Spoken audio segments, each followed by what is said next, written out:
A shocking series of revelations begin to unfold as we begin to break down ancient mythology to its historic roots. The addition of a Greco-Roman king list and an Abrahamic king list help contrast the more modern incarnations of ancient rulers. So after Zeus defeats Typhon, the new empire is formed in Africa, and this is when Giza comes into play.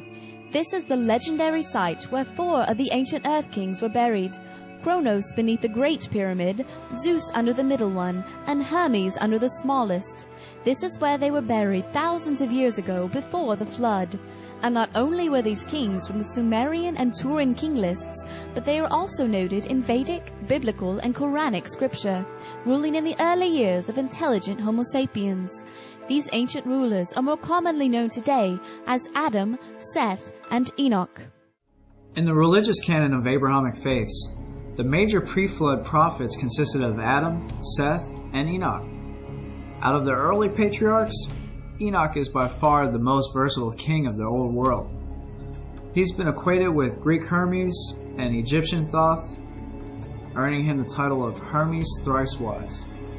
The rest of the kings fall into place very easily. If we look at the remaining human kings, we have Dumuzid, aka Abel the Shepherd, whom is completely left out of Egyptian archives. And we also have his brother, the Egyptian Osiris, aka Hades, who's obscure in Aztec myth. The reason for the lack of fame in opposing regions is because of the simple fact that Cain and Abel were enemies.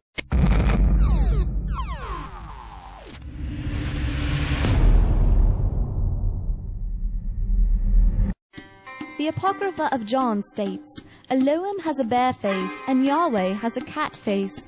The one is righteous, but the other is unrighteous. Yahweh he set over the fire and the wind, and Elohim he set over the water and the earth. And these he called with the names Cain and Abel. Here we have a highly esoteric religious text, bridging biblical pre-flood kings with pagan deities of Egyptian and Greeks. You have the elemental ties to Hades and Poseidon, and animism, which is thought to be unique only amongst Egyptian hieroglyphs. The animism of Cain is most important because intelligent species from the order of Carnivore are mentioned several times in Christian canon and Aztec myth as well. Also, we know that Cain is forbidden an honorable burial because he murdered Abel.